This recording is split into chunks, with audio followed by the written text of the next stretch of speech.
अस्सलाम वालेकुम, welcome to the daily cooking में सीमें। आज हमने बनाई जी बीफ की निहारी। मज़ेदार निहारी बनाएंगे हम बिल्कुल आसान तरीके से। तो पैन ले लिया मैंने एक निहारी बनाने के लिए और उसके अंदर 1 कप कुकिंग ऑयल डाला है। एक बड़े प्याज को रफली काट के वो मैंने ऐड कर दिया है और प्याज को हम करेंगे लाइट ब्राउन। देखिए जी प्याज हमारी हो गई लाइट ब्राउन। अब इसके अंदर मैं बीफ शामिल कर रही हूँ। 1 केजी की तकरीबन ये 5 बोटियाँ बनी हैं। बड़ी बड़ी बोटियाँ हम बनाएंगे निहारी के लिए, बड़ी बोटियाँ यूज़ होती हैं।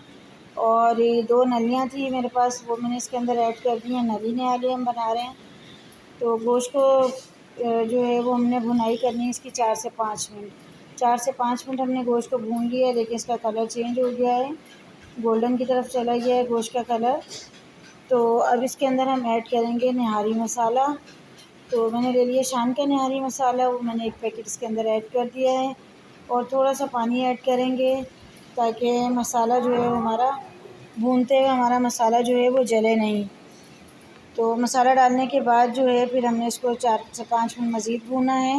ये देखिए अच्छी तरह से हमारा जब गोश्त भून गया तो हम इसके अंदर ढेर सारा पानी ऐड करेंगे ताकि हमारा गोश्त जो है वो अच्छी तरह से गल जाए। आप इसके लिए प्रेशर कुकर भी यूज़ कर सकते हैं। और दूसरी तरफ मैंने ले लिया आधा कप आटा ले लें आप या मैदा ले लें। उसके अंदर पानी डाल दिया है तकरीबन 1 से 1.5 कप और उसको अच्छी तरह से मिक्स कर लिया है। ये देखिए जी गोश्त हमारा बेहतरीन किस्म का गल चुका है। देखिए चम्मच से मैंने आपको तोड़ के बताया, बड़ी बोटियाँ थी लेकिन माशाल्लाह बहुत अच्छी तरह से गल चुका है गोश्त हमारा।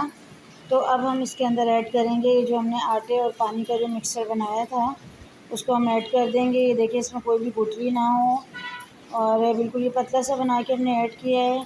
और ये ऐड करने के बाद 15 मिनट तक जो है वो हमने इसको स्लो आंच पर अपनी निहारी को बनाना है। ये मज़ेदार सी निहारी हमारी रेडी होने वाली है। ये देखिए इसके ऊपर से तरी मैंने उतार ली है। जब डिश आउट करेंगे तो उसके ऊपर डालेंगे। तो अब आपको निहारी खाने के लिए बाज़ार जाने की बिल्कुल भी ज़रूरत नहीं है। घर पे बनाएं ये मज़ेदार सी निहारी, एंजॉय करें।